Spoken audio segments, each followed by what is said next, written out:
गुरु प्यारी साध संगत जी, बड़े प्यार से कहिए जी, धन निरंकार जी। आशा करते हैं कि आप सभी संत महापुरुष सतगुरु माता जी के कृपा से जहाँ भी होंगे, सतगुरु के पावन चरणों से जुड़ करके सेवा सिमरन और सत्संग करते हुए स्वस्थ होंगे, प्रसन्न होंगे और मस्त होंगे। साध संगत जी, प्रश्न उठता है कि निरंकारी किसे कहते हैं। सत्संगत जी, निरंकारी बनना संसार का सबसे कठिन काम है। जो जीते जी मर गया, अमर हो गया, निरंकार में विलीन हो गया, जीते जी जीवन मुक्त हो गया, वही निरंकारी है।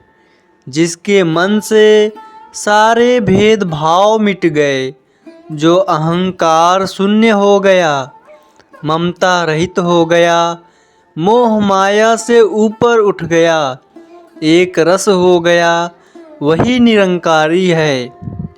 जिसके लिए सारा संसार अपना है, जो किसी का दिल नहीं दुखाता, सभी से प्यार करता है, सभी का सत्कार करता है, वही निरंकारी है। जिसके अंदर मान बड़ाई पाने की चाहत नहीं है, वही निरंकारी है। फिकर करे सो बावरा, जिक्र करे 100 बार, उठ फरीदा जिक्र कर, फिकर करेगा आप। सत्संगत जी, कहने का भाव है कि ऐ प्यारे, तू फिकर कभी मत किया कर। कुछ करना ही है तो सतगुरु का जिक्र करना ही तेरा काम है। जिक्र करना अर्थात भजन और सिमरन करना, तेरी फिक्र करना सतगुरु का काम है। जब तू उसे याद करेगा तो वो तेरी फिक्र करेगा। सत्संगत जी, एक 78 वर्ष का वृद्ध आदमी बेहोश होकर जमीन पर गिर पड़ा। उसे चिकित्सालय में भर्ती करवाया गया तो डॉक्टर ने उसे 24 घंटों के लिए ऑक्सीजन में रखा। दूसरे दिन जब उसे होश आया तो डॉक्टर ने उसे 50,000 रुपये बिल उसके हाथ में थमा दिया, जिसे देखकर वह वृद्ध आदमी जोर जोर से रोने लगा। उसे देखकर डॉक्टर ने कहा, इसमें रोने वाली बात नहीं है। अगर आपके पास इतने पैसे नहीं हैं तो आप धीरे धीरे करके दे दीजिएगा। तब उस आदमी ने कहा कि मैं यह बिल देखकर नहीं रो रहा हूँ, मैं तो इसलिए रो रहा हूँ कि मैंने 24 घंटे आपकी ऑक्सीजन का इस्तेमाल किया तो आपने 50,000 का बिल बना दिया। तो जिस ईश्वर का मैं 78 वर्षों से ऑक्सीजन ले रहा हूँ, अगर उसका हिसाब मुझे देना पड़ जाए तो मैं क्या करूँगा। सत्संगत जी, कभी हम सोचें कि ईश्वर के द्वारा दी गई अनमोल सांसों का हम क्या कर्ज उतार सकते हैं। क्या हमने आज तक ईश्वर का धन्यवाद किया? और यदि नहीं किया तो आज से ही उनके सुंदर नाम का जप करते हुए उनका गुणगान करना शुरू कर दें। सत्संगत जी, एक दिन एक उदास पति पत्नी संत फरीद जी के पास पहुँचे।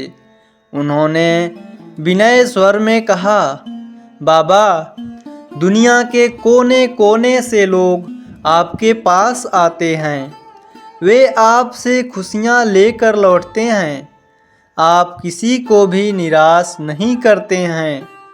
मेरे जीवन में भी बहुत सारे दुख हैं, मुझे उनसे मुक्ति का उपाय बताइए। बाबा फरीद ने देखा, सोचा और झटके से झोपड़ी के सामने वाले खंभे के पास जा पहुँचे। फिर खंभे को दोनों हाथों से पकड़कर बचाओ बचाओ चिल्लाने लगे। शोर सुनकर सारा गांव इकट्ठा हो गया। लोगों ने पूछा कि क्या हुआ बाबा? तो संत फरीद जी ने कहा, इस खंभे ने मुझे पकड़ लिया है, यह छोड़ ही नहीं रहा है। लोग हैरानी से देखने लगे। एक बुजुर्ग ने हिम्मत करके कहा, बाबा, सारी दुनिया आपसे समझ लेने के लिए आती है और आप हैं कि खुद ऐसी नासमझी कर रहे हैं। बुजुर्ग ने कहा, आपने खंभे को पकड़ रखा है, खंभा आपको नहीं। बाबा फरीद ने खंभे को छोड़ते हुए बोले, यही बात तो तुम सबको समझाना चाहता हूँ कि दुख ने तुमको नहीं पकड़ा है, तुमने ही दुखों को पकड़ रखा है। अगर तुम छोड़ दो तो ये अपने आप ही छूट जाएंगे। साथ संगत जी, उनकी इस बात पर हम गंभीरता से सोचें तो इस निष्कर्ष पर पहुँचेंगे कि हमारे दुख तकलीफ इसलिए हैं क्योंकि हमने वैसी सोच बना रखी है। ऐसा न हुआ तो क्या होगा, वैसा न हुआ तो क्या हो सकता है। सब दुख हमारी नासमझी और गलत सोच के कारण ही मौजूद हैं। इसीलिए सिर्फ हमें अपने सोच को बदलनी है, सारे दुख उसी वक्त खत्म हो जाएंगे। ऐसा नहीं है कि जितने समृद्ध हुए हैं उनके जीवन में सब कुछ अच्छा अच्छा ही हुआ हो, लेकिन वे 24 घंटे मस्ती में रहते थे।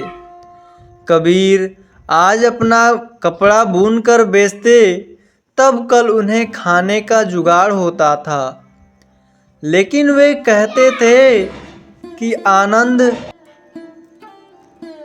दरअसल यह एक शर्त है।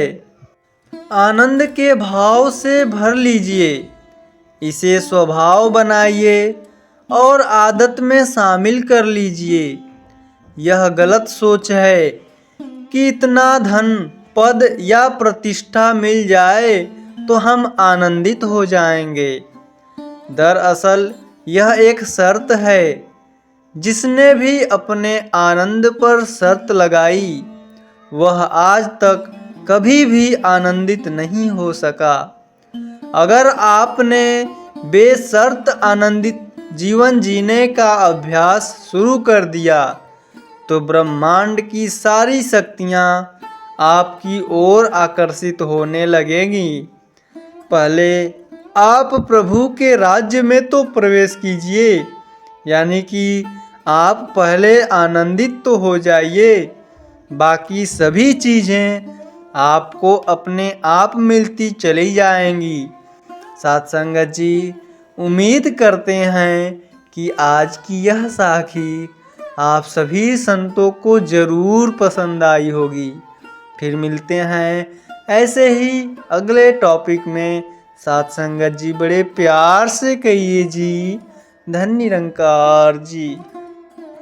जन्म और मृत्यु ये तो शरीर का ही संभव है, आत्मा तो सत्य सनातन आदि अंत से आगे परमात्मा का स्वरूप है।